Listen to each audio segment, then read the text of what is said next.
Scuole professionali terzo e quarto anno. Terzo e quarto anno di scuole professionali, sì, però siccome la parola è di Veneto e io ho un volto oggi che ci ha raggiunto che il Veneto lo rappresenta, saluto il professor Andrea Crisanti, direttore del laboratorio di microbiologia e virologia dell'azienda ospedaliera di Padova e dell'Università di Padova.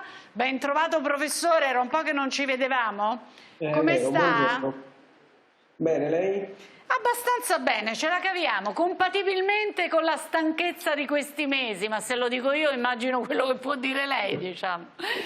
Senta professore, intanto le chiedo di commentarmi questa notizia fresca fresca. Com'è la storia? Alessio, tornano in classe Le classi in Veneto? terze e quarte delle scuole professionali del Veneto rientrano in classe per un'intera settimana per preparare al meglio gli esami di qualifica e l'esame per il diploma. Che ne dice? Ma guardi, la leggo adesso questa cosa, quindi mi toglie un po' la sprovvista, ma guardi, che ne so, in Veneto ci stanno pochissimi casi, quindi è una decisione politica che ritiene che il rischio sia accettabile. A questo punto le decisioni sono tutte politiche. Io ho sempre detto che per un epidemiologo, un microbiologo, ogni caso è un caso di troppo, e poi chiaramente c'è sempre il rischio zero, non esiste, e chiaramente poi è compito dei politici prendersi la responsabilità. No, del resto diciamo ci sono state le riaperture tra regioni, peraltro ogni regione poi ha preso diciamo le sue misure ulteriori, ma anche questo ci deve preoccupare o ci deve rassicurare? Ma guardi, non è che esiste una cosa che ci deve preoccupare e ci deve rassicurare. Il problema è se siamo preparati a intervenire nel caso ci sia un focolaio nuovo. Questo è la vera sfida. Poi qualsiasi cosa noi facciamo aumenta il rischio. Sicuramente le manifestazioni di piazza che abbiamo visto nei giorni scorsi sicuramente sono un rischio superiore a quello di mandare 4 ragazzi a scuola, questo sicuro, quindi sai. Cioè lei dice quelle belle manifestazioni, era qui con noi il professor Morrone mentre le guardavamo, in cui stavano tutti belli appiccicati senza mascherine, lei dice quello è più pericoloso. Certo, quindi perlomeno qui c'è qualcuno che si è preso la responsabilità di ritornarli a scuola, quindi se non altro c'è una chiara catena di decisioni, no? Là invece... Senta, io non so se lei è un tipo da discoteca, però il 15 giugno dovrebbero riaprire anche le discoteche. Buono, no? Infatti, non so, lei mi può provocare voglio sapere, cioè alla fine me lo dovrà dire che secondo lei non è una buona idea. Ci provo, sto provando da tutte le parti, poi in qualche modo... Io sulle discoteche veramente glielo dico di cuore, non le avrei riaperte, perché sicuramente è un luogo dove c'è uno stretto contatto, dove chiaramente c'è anche una respirazione. Si è bloccato il collegamento, adesso proviamo, proprio quando stava per dirci la cosa. Tanto professor Morrone, in discoteca, ma uno come ci va? È un problema serio, perché mi rendo conto c'è un problema economico e sociale e dall'altro lato c'è un problema sanitario estremamente importante. Quindi fosse per lei? Non le aprirei. Non le aprirebbe. Professor Crisanti, vediamo se la... No, ancora, magari più avanti vediamo. Professor Crisanti, riproviamoci. Riaprono anche le discoteche. Cioè lei si è messo d'accordo pure con il collegamento, diciamo, per far cadere il collegamento. Prego. No, guardi, io dico sinceramente che la discoteca è sicuramente un luogo che è sovraffollato, in cui ci sono persone che stanno in stretto contatto e che hanno una reazione profonda e frequente. Sicuramente il modo migliore su questo non ci stanno tutti, quindi io avrei sicuramente aperto le discoteche quando non c'era casa. Quindi avrebbe aspettato ancora un po'? Senta, il professor Zangrillo ha detto che il virus clinicamente non esiste. So che lei non è esattamente d'accordo, mi spiega perché? Ma guardi, dire che il virus clinicamente non esiste è sicuramente un'affermazione tecnicamente corretta, ma scientificamente non ha senso, perché poi se ci sono dei casi significa che il virus esiste. Io ho già fatto l'esempio in un'altra occasione, riferendomi sempre a voi, il virus è entrato tra la prima e la seconda settimana di gennaio. Il primo caso clinico vero, importante, ce l'abbiamo avuto, è venuto alla nostra attenzione la quarta settimana di febbraio, quindi teoricamente se noi catapultassimo nel tempo il professor Zangrillo a fine gennaio direbbe la stessa cosa, corretta ma sostanzialmente mistificante. E il professor Clementi in questo studio ha parlato di un virus con una carica virale più bassa, è così? Ah sì, penso questo sicuramente è vero. La carica virale ha un impatto gigantesco sulle manifestazioni cliniche della malattia, ma questo vale per questo virus, vale per tutti gli agenti patogeni. La carica virale ha un impatto importante sul ricorso. Un conto è che uno si infetta con un numero limitato di microrganismi e un conto se ne è esposto a una grande quantità. Il sistema immune non fa in tempo a rispondere, il danno immediato è più grave, un altro ricorso. Guardi, questo vale per qualsiasi malattia. Aspetti però, perché non ho finito con l'elenco. Il professor Caruso, presidente della Società Italiana di Virologia, ha detto che la variante buona del virus è geneticamente diversa. Vero o falso per lei? Ma guardi, non è che è vero o falso, il virus è una popolazione, così come siamo noi una popolazione, non è che sono tutti identici. Il problema è capire qual è la pressione selettiva che si applica in quel momento quando noi lo vediamo al virus. Cioè, il virus è sottoposto alla pressione selettiva darwiniana come tutti quanti noi. All'inizio si selezionano varianti. Cioè lei dice che non c'è nessuna notizia nel fatto che la variante del virus è genetica, quella variante buona è diversa da quell'altra? Guardi, è come se io vado in Sicilia e prendo una persona e dico questa persona ha gli geni degli occhi azzurri. È vero, però la maggior parte dei siciliani hanno gli occhi neri e hanno i capelli neri. Bisogna vedere se poi questa è la variante preponderante, è la variante che poi sotto pressione selettiva si espande. Allora però, professor Crisanti, rifacciamo il punto, no? Quello che noi rileviamo, e siamo qui tutti i giorni a raccontare quello che succede negli ospedali, è che le infezioni risultano essere meno gravi, ci sono meno persone negli ospedali e soprattutto meno ricoveri in terapia intensiva. Abbiamo detto, se non ho capito male, che non è che il virus non c'è più o che non esiste più, ma che ha una carica virale meno forte. Basta questo a giustificare i dati positivi che io ho descritto? Guardi, sicuramente questa è una componente, l'altra componente è che ci sono meno persone infette e quindi ci sono meno comunità infette e quindi questo sicuramente aiuta. Ma perché ci sono meno comunità infette?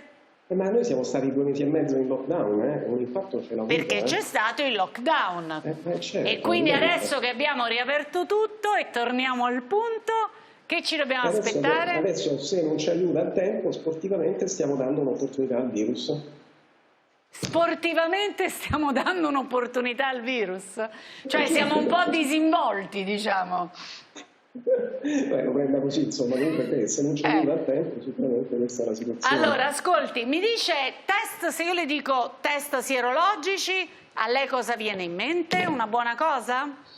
Guardi, i test sierologici hanno un'importanza notevole nella microbiologia, aiutano in alcuni casi nella diagnosi, hanno un grandissimo valore dal punto di vista epidemiologico e noi stessi... Allora, per ora si fermi qua, perché noi siamo andati a verificare una notizia. E cioè abbiamo letto che si poteva nascondere il risultato dei test sierologici positivi alle autorità. Abbiamo detto, è mai possibile ciò? E quindi con Alessandra Borella vi diciamo qual è il risultato della nostra ricerca. Siamo stati in 2 grandi centri analisi della capitale per capire se sia possibile fare il test sierologico senza far arrivare alle autorità sanitarie il risultato. Un desiderio di molti, ci dicono nel primo posto, dove le possibilità sono 2. Lo può avere solo il paziente, oppure decidere di aderire all'indagine sierologica portando la prescrizione del medico e in quel caso invece il risultato va anche sulla piattaforma regionale. Nel secondo centro, dopo un attimo di esitazione, sono più diretti. Quello che volevo capire è, ma se io faccio il test, cioè il risultato è privato, è solo per me? Cioè, nel senso il referto... Sì. Ok. E sì che il bollettino della Regione Lazio sembra chiaro. I dati devono essere mandati alle ASL. Infatti sentite cosa ci dice un terzo laboratorio di Roma al telefono. Dobbiamo comunicarlo alla ASL per legge e lei è il medico di base qualora fosse positiva. Ok, quindi non posso fare il test senza firmare questo foglio? No, i dati vanno per legge, signora Biennale, se non comunica una cosa del genere. Ma cosa succede chiamando a caso 2 laboratori tra quelli accreditati in altre 2 regioni? In Piemonte, ad esempio. Nel caso in cui fosse positivo... Viene contattato anche il suo medico di base. Da voi direttamente? Sì. Ma basta insistere per un po' di privacy in più e la risposta cambia. Sì, se vuole non glielo dicono al suo medico di base. In Toscana ancora meglio. Non viene comunicato il dato alla regione, no. In caso di positività è una cosa che io so e che mi devo gestire, giusto? Esatto, sì. Poi è responsabilità della persona al momento in cui dovesse risultare la positività, chiaramente dovrà effettuare il test all'ASL, il tampone. E se poi la persona se ne infischia? Dai 15 euro delle strutture pubbliche in fondo si paga fino a 80 euro per il test privato. Il prezzo val bene la riservatezza. Allora voglio fare un giro con i nostri ospiti. Brachino, che effetto le fa questo racconto? Io ho un brutto effetto, perché io credo che se uno fa il test aiuta poi le istituzioni a monitorare in maniera legittima il proprio stato di salute. Abbiamo detto 1000 volte, no? Se si potesse fare il tampone a tutti saremmo in una società perfetta, quindi avremmo le garanzie per sapere chi può andare in giro, chi può muoversi o no. Ma se si fanno i test su cui si è tanto discusso, privatamente o pubblicamente, poi insomma uno il deve poi risultato fare... positivo deve essere comunicato alle autorità. Morrone, quanto è pericoloso non comunicare quel dato? In questo momento è pericoloso. Cioè lasciare al singolo la responsabilità e quindi anche la possibilità di non comunicarlo. Si possono fare le indicazioni epidemiologiche anonime, ma poi bisogna essere indicato nel caso della positività, perché c'è necessità di fare tutta una ricerca di tutti gli eventuali contatti. Vanno cercate singolarmente le persone che possono avere avuto un contatto a rischio con chi è positivo. Solo così riusciamo a bloccarla. Però chiedo anche a Crisanti, no? Visto che si è detto il test, diciamo al di là del valore diagnostico, ci aiuta certamente a fare un'indagine epidemiologica, cioè a capire quante persone hanno o non hanno incontrato lungo la strada il Covid-19 e quindi ci dice dell'andamento della malattia sulla popolazione. E perché non è stata presa una decisione nazionale sulla gestione dei risultati nella fattispecie positivi al test? Ma lei sta parlando dei serologici, chiaramente. Sì. Guardi, fortunatamente i serologici hanno un valore diagnostico efficace, quindi che ne devo dire? Oltre a queste normative sono incoerenti. Comunque penso che sia un danno alla salute pubblica non comunicare i risultati alle autorità. Lei prima diceva sta parlando dei test serologici perché diciamo un altro pezzo del nostro racconto, forse il più importante, è certamente il tampone e lei è l'uomo dei tamponi. In un recente articolo al Corriere della Sera lei ha detto: ho violato le regole e ho fatto bene, se mi fossi adattato al gregge anche il Veneto sarebbe finito come la Lombardia e il Piemonte. E adesso come siamo messi? Perché non so se ha visto il Fatto Quotidiano di oggi che dice crollano i tamponi diagnostici. Voi in Veneto continuate per la vostra strada? Io penso di sì. Il Veneto ieri ha fatto un numero di tamponi elevatissimo, quindi anzi stanno aumentando il Veneto, quindi non credo che questa cosa ci riguardi. Comunque sicuramente è vero, ieri ci sono stati molti meno tamponi di quanti siano fatti nei giorni scorsi. Aspetti che la sentiamo male, Crisanti, se si avvicina un pochino al microfono magari la sentiamo meglio.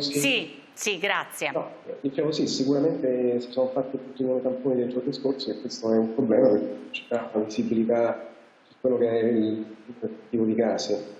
Questo è un problema. Cioè continuano ad essere fondamentali, professor Morrone, perché quando leggiamo crollano i tamponi diagnostici, io mi ricordo le cose che lei ci ha sempre spiegato e mi prende un po' paura. Ricordiamo a casa quali sono i tamponi diagnostici, perché noi normalmente abbiamo il numero dei tamponi totali e invece i tamponi diagnostici... E abbiamo detto non è soltanto importante il numero totale dei tamponi che viene eseguito ogni 100.000 abitanti, è il numero dei tamponi che viene eseguito per ogni caso accertato. Per esempio per 100.000 abitanti abbiamo addirittura la Valle d'Aosta che è al primo posto, ma il problema grande è cercare di fare i tamponi ai contatti di colui che è risultato positivo. Che è quello che ha fatto Crisanti in Veneto, cioè loro hanno applicato esattamente questo modello. Io condivido di non aver avuto immediatamente dato ragione all'OMS in quel momento, perché l'OMS in quel momento stava dando indicazioni errate. Diverse. E ha fatto bene Crisanti, a mio parere,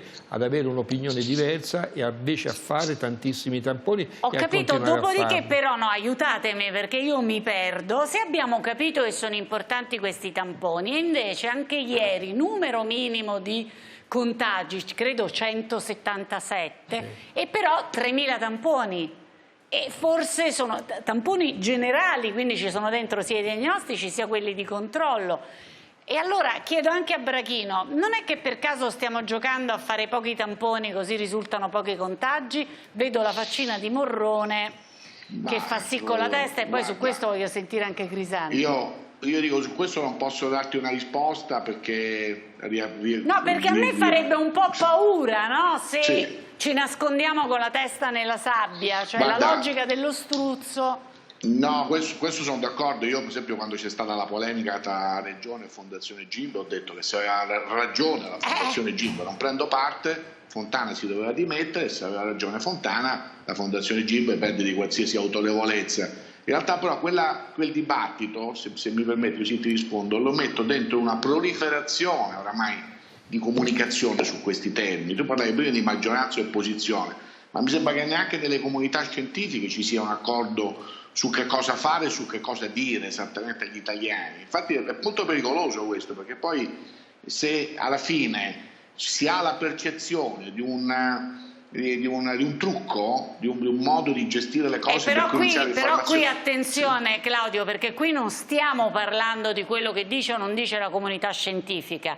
Il fatto che i tamponi siano importanti mi sembra un fatto acclarato. No, questo sicuro. Certo. La sensazione che noi abbiamo che se ne facciano di meno di modo che il dato dei contagi resti basso, poi è solo una sensazione, però non dipenderebbe certo dalla comunità scientifica, perché non è la comunità scientifica che decide quanti tamponi fare. No, voglio sentire anche Crisanti su questo punto, perché se leggiamo, cioè, ieri 3.000 tamponi totali, sono pochi o sono giusti? Perché insomma, a me sembrano un po' pochini. Ma sicuramente sono pochi, però guardi, non sottovaluti l'inefficienza. A volte io non ci vedo un disegno, a volte l'inefficienza gioca un ruolo, il caso gioca un ruolo. Lei dice che ci mettiamo un surplus di malizia, invece talvolta è solo incapacità. Sì, ecco, sì. Non ci vedo un disegno generale. Ecco. Non so perché, ma non mi sento meglio, professor Crisanti.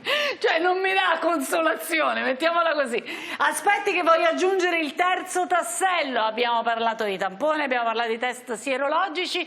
Adesso a chi tocca, Alessio? All'app Immuni. Oh, che non vedevamo l'ora. Doveva essere la protagonista della fase 2. Siamo alla fase 3, meglio tardi che mai si potrebbe dire. Andiamo a vedere esattamente come funziona, così almeno ci chiariamo le idee. Vediamo. Ed ecco le Immuni, l'app di tracciamento del contagio voluta dal governo italiano in linea con le indicazioni europee. È scaricabile sul cellulare dagli store di Google e di Apple. Dall'8 giugno sarà testata in Abruzzo, Liguria, Marche e Puglia. Anche chi vive nelle altre regioni la potrà scaricare, ma l'app non sarà collegata al sistema sanitario nazionale fino almeno alla metà di giugno. Una volta installata basterà inserire la regione e il comune di residenza e il sistema funzionerà in automatico. Il principio più importante di Immuni è il rispetto della privacy e la protezione dei dati personali. I dati anagrafici e sanitari dei cittadini sono conservati su un'infrastruttura pubblica italiana gestita da Sogei, con una piattaforma software gestita dal Ministero della Salute. Proprio per il rispetto della privacy non potrà essere usato il GPS che traccia la posizione dei cellulari, ma solo il Bluetooth che rileverà solo con chi siamo entrati in contatto e per quanto tempo, ma non dove ci troviamo. Immuni garantisce l'anonimato di chi l'adopera. L'app non utilizza il nome del proprietario del cellulare, ma un ID, ovvero un codice di identificazione temporaneo che cambierà spesso e che dialogherà con i cellulari vicini.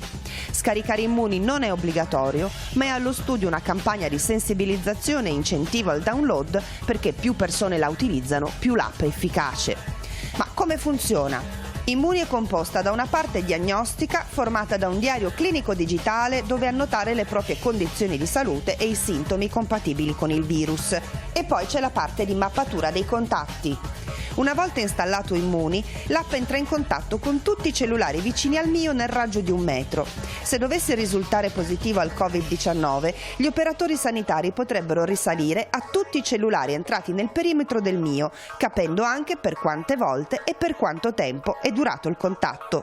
A questo punto l'algoritmo pulisce l'elenco dai falsi positivi e genera una lista di persone in ordine di rischio contagio. Il server quindi manda sui cellulari delle persone potenzialmente a rischio una notifica con la richiesta di seguire il protocollo, ad esempio stare in isolamento oppure chiamare il numero di emergenza per richiedere un tampone. Tutte le informazioni sono disponibili al sito immuni.italia.it.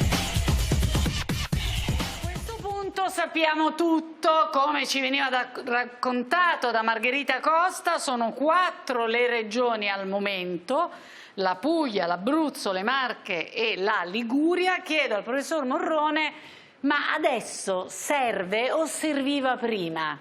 Serviva prima, ma serve ancora. Serve ancora, quindi sì, va bene, insomma, ancorché in ritardo, va bene lo stesso, serve. Solo che perché funzioni bisogna che ce l'abbia, che se la scarichi questa app, almeno il 60% della popolazione. E qui, diciamo, non so, Crisanti si è portato avanti col lavoro, la sua regione non è al momento tra quelle interessate, ma se l'è già scaricata Crisanti? È un appassionato dell'app? Ma se la scaricherà, se faccio un esercizio di sincerità, mi dica da 1 a 10 quanto le piace. Ma guardi, a me piace poco. Guardi, poco quanto? 5, cioè neanche la sufficienza c'ha. E perché non le piace? Guardi, mi piace per 2 ragioni. Innanzitutto credo che il filmato che lei ha proposto contenga un errore, adesso so se non lo contiene è ancora preoccupante, nel senso che l'app Immuni funziona solo se 2 telefonini hanno l'app tutte e 2, perché altrimenti non possono comunicare. Allora, cosa succede? Succede che se il 60% delle persone hanno l'app, la probabilità che si incontrino a caso è del 36%, quindi significa che l'app è in grado di identificare solo il 36% dei contatti. Se poi ci aggiunge che i contatti, la diagnosi viene fatta a una frazione delle persone che stanno male, quindi significa che questo numero probabilmente può essere diviso per 3 e per 4, significa che il 9% probabilmente dei contatti vengono identificati, grosso modo. L'app funziona se più o meno ce l'hanno tutti e se siamo in grado di fare la diagnosi al più grande numero di persone possibili. Detto questo, io personalmente ho anche un problema di carattere di governance che secondo me chi l'ha sviluppata non dovrebbe gestirla, nel senso che bisognerebbe creare 2 organi distinti. Chi l'ha sviluppata e chi la gestisce, che non comunicano nella maniera più assoluta, perché io come cittadino non ho nessun controllo se eventualmente i codici poi vengono cambiati o se si aggiunge qualche altra funzionalità all'app di cui io personalmente non sono contento. Voglio sentire anche Brachino sull'app, sul fatto che gli piacciono tra l'altro le cose che ci dice Crisanti un po' ci fanno pensare, perché lui dice, fa tutto un calcolo che io non sarei in grado di ripetere, però se solo il 60% ce l'ha, la possibilità che si incrocino 2 persone che ce l'hanno scende al 36%, di quel 36% noi alla fine andiamo ad indagare un 9%, quindi a che ci serve quest'app? Mi pare che questo sia il ragionamento di Crisanti, spero di non aver imbrogliato le carte a memoria. Brachino? Guarda, io diciamo istintivamente non sono un entusiasta, però tutto sommato la promuovo come Morrone, dico male non dovrebbe fare, anche se condivido i dubbi di Crisanti sulla governance, cioè sulla separazione della gestione, diciamo, del modello di gestione. Però io sono totalmente d'accordo con quello che ha scritto oggi, mi capita spesso ultimamente, Gramellini sul Corriere, e cioè che quest'app mette il dito su un tema che è un sottotema ma importante, quello dell'uguaglianza nella tecnologia, cioè In questo paese quanti poi hanno un telefono adatto per mettere quella app? Ci vuole solo un telefonino di un certo tipo che costa una certa quantità di soldi. Se un certo tipo di popolazione, come sono gli anziani, hanno accesso a quest'app, allora ritorniamo al discorso: se c'è una disuguaglianza a priori dentro questo meccanismo tecnologico, quindi è chiaro, basso quello il numero di quello che lo diventa possono un avere, difetto allora insormontabile, è evidente. Esatto. Oltre al fatto che noi siamo passati attraverso la questione 1, la questione 2, cioè i test sierologici e soprattutto i tamponi, e poi c'è un momento in cui tu devi fare i tamponi alle persone che l'app ti segnala, e se al momento facciamo pochi tamponi, eccolo là che di nuovo abbiamo un problema. Professor Crisanti, grazie per essere stato con noi. Grazie. È stato un piacere, torni presto, mi raccomando, ci faccia aspettare ogni volta un mese e mezzo, che noi siamo contenti se ci viene a trovare più spesso. Arrivederci, andiamo in pubblicità e ci ritroviamo tra poco. Morrone e Brachino stanno con noi.